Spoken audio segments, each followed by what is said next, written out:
All of this was taught and handed down by these queens.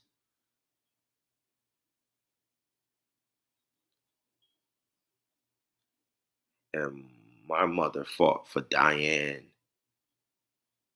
Hackett, Diane Webb Hackett. My mom fought for Diane Webb Hackett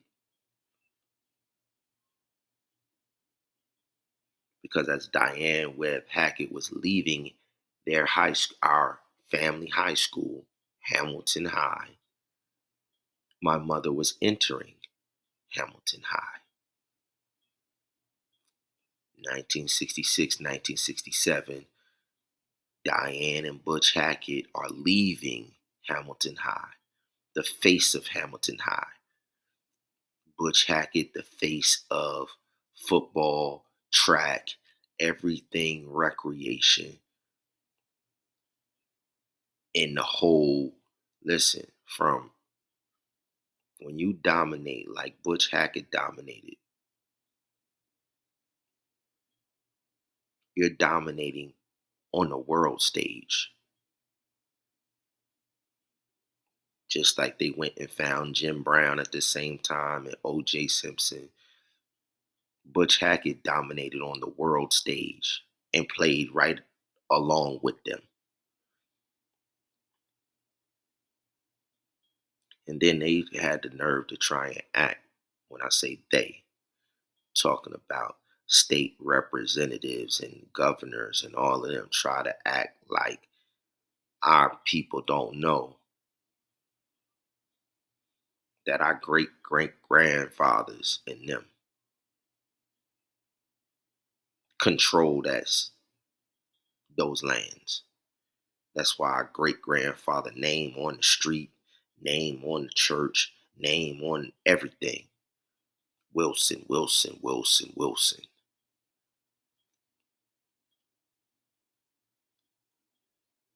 And in the 60s and in the 70s,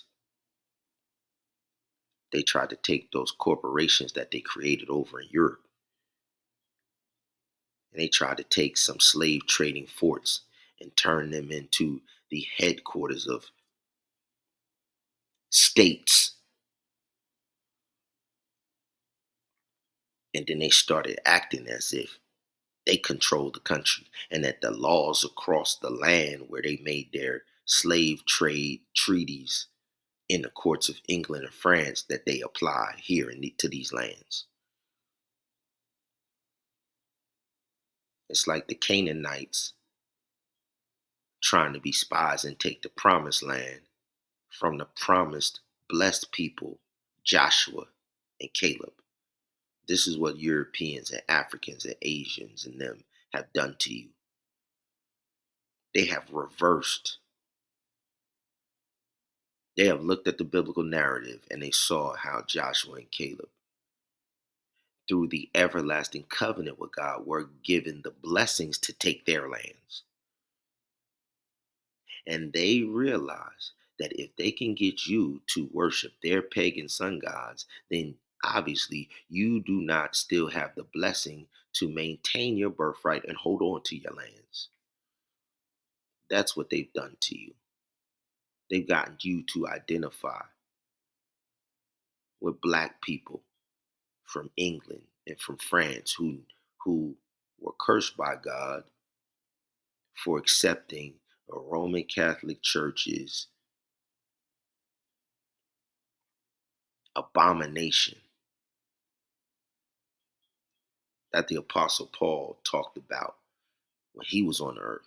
He said the grievous wolves have already come in amongst the flock. The anti-Messiah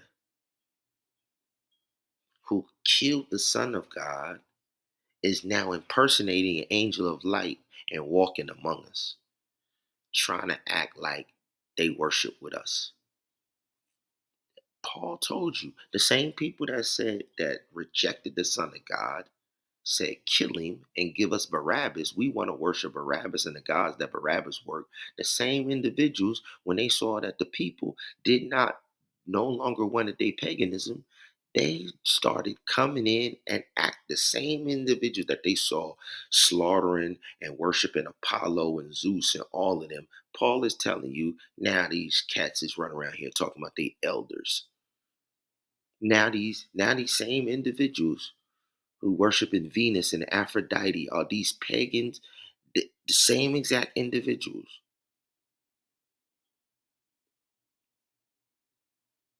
Cause it ain't no more money in worshiping Zeus. It's no more tithe and offering. It's no more prostitution around worshiping Apollo. And all throughout the United States, New York, DC, NASA, they worship Apollo, the sun god Apollo. Harlem is a city dedicated to Apollo. The rocket ships in NASA, they all dedicated to Apollo. They are outright. Washington, D.C., the whole layout, the Washington Monument is the penis of Apollo. They got y'all. It's idolatry.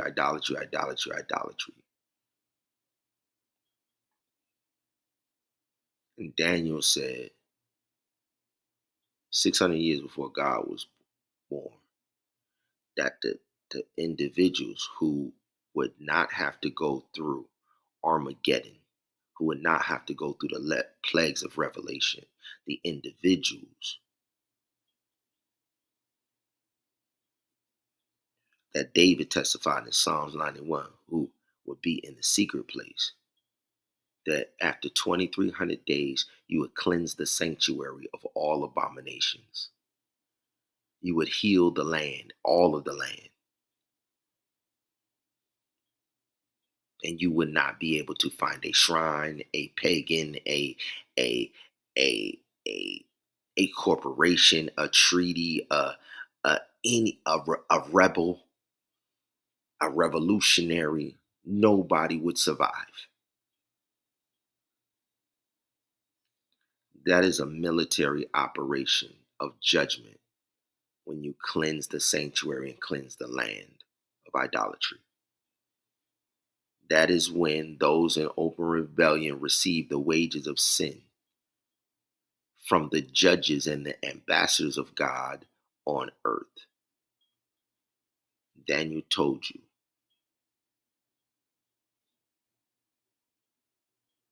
And in 1991,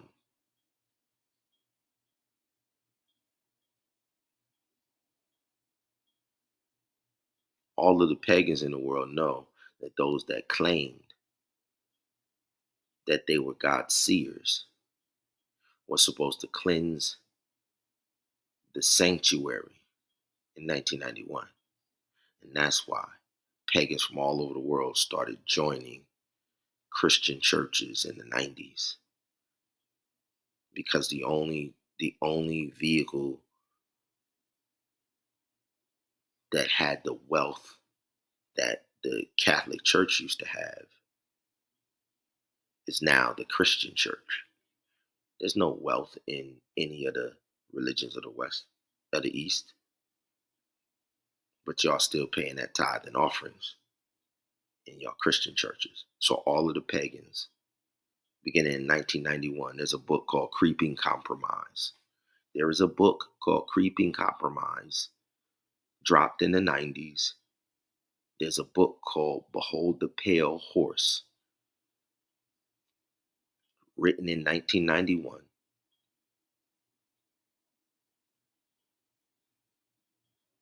When pagans are trying to decode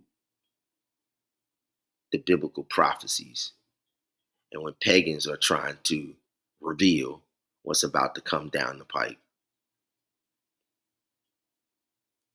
And God allowed pagans to warn you pagans that what Daniel in Revelation was saying was about to be fulfilled. Of course, they didn't get it right because they're not seers. No man can serve two masters. You got to totally cleanse the sanctuary to be able to get true revelation. That's why they call false prophets.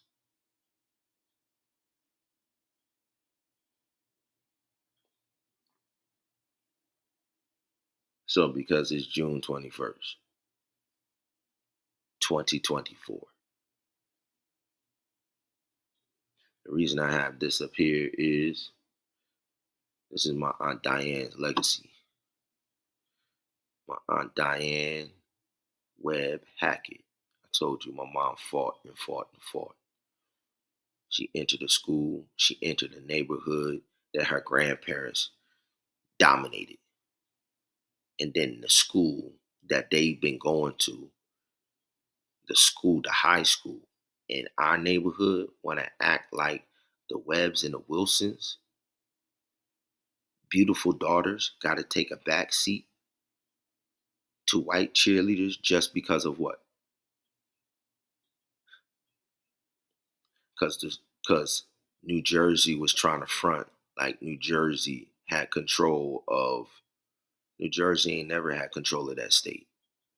There's no governor. Not 1776, George Washington lost the battle in New Jersey. There's no governor. There's no governor. They tried to put the capital of the United States in Trenton. John Adams, Benjamin Franklin, all of them. They could not. They could not listen. Military. They had to. They had to run down to the South. They had to get out of there, yo. Our ancestors have never bowed the knee to Baal nor kissed him, and we've always judged the wicked with the wages of sin is death. We have always been the judges in the book of Judges. We have always been Joshua and Caleb, the blessed, to be able to judge the wicked. And when the wicked Europeans came to the lands with their wicked slave trade corporations, and then they created each one of your states with a corporation that they made in England with royals who put up money that whoever, any of the black Africans that they could capture, they was going to put them to work in the new world and they would pay them back. It's called slave livestock, slave trade livestock. The New York Stock Exchange. So Old York is the capital, is London, is England. Old York is Constantine. I'm sorry, Emperor Constantine. The unification of Rome again after the Hebrews, the Hebrew capital was destroyed and the temple of Herod was destroyed. So the first time that Rome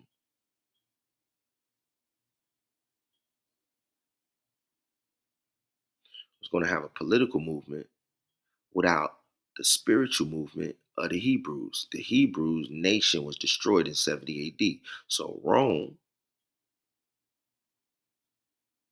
Emperor Constantine, 311, he tries to resurrect dead Rome. You can't resurrect the dead.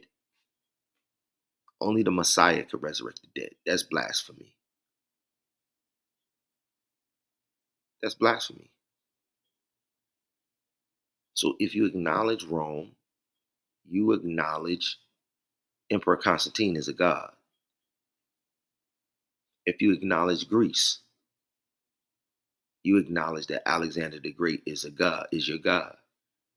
Only God can raise the dead.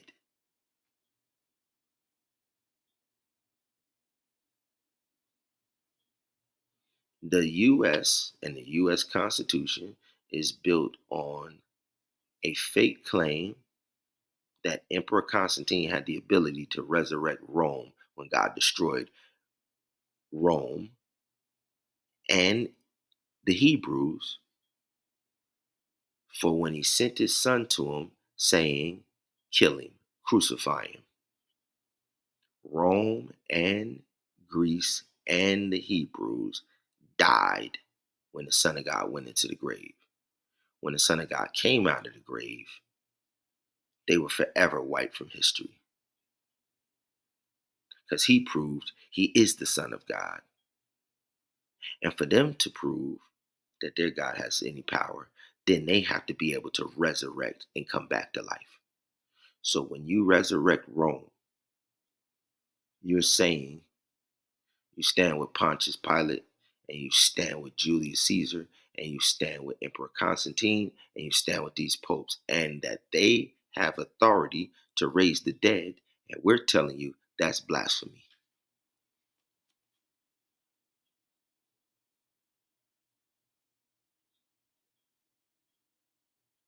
So it's people who have no heritage now trying to resurrect the traditions and the culture.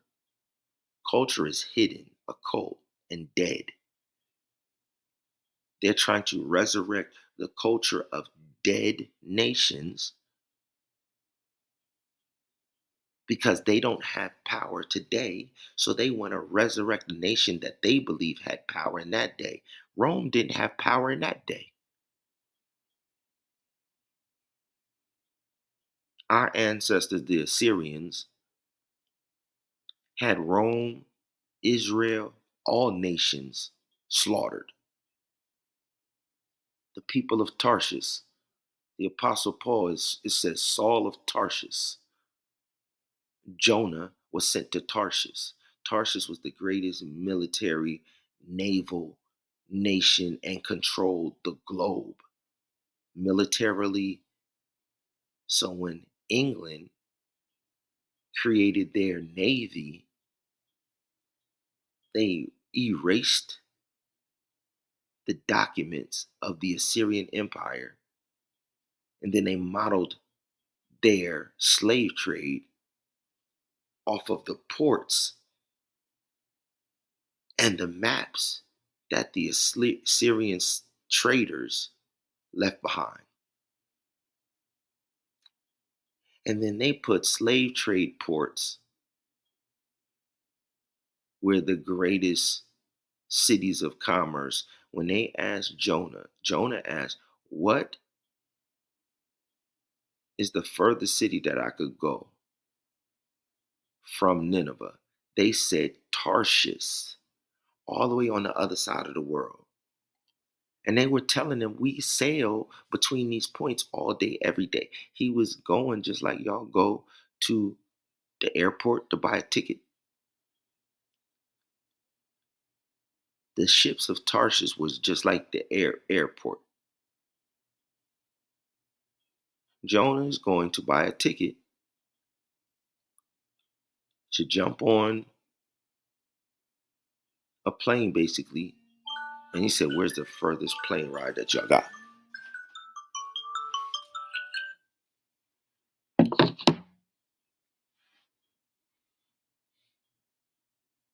Then, when Joseph was taken in a caravan of merchants into Egypt, when his brothers threw him in a cave and then tried to sell him into slavery, it tells you the merchants of Tarshish. These individuals, every time there's somebody who has who's doing merchant trips, it's never Israel, it's never the Canaanites, it's never the Philistines. It's but you let them tell you that Israel is the center of the book that y'all call the Bible. They not even 1%. They're not even 1%.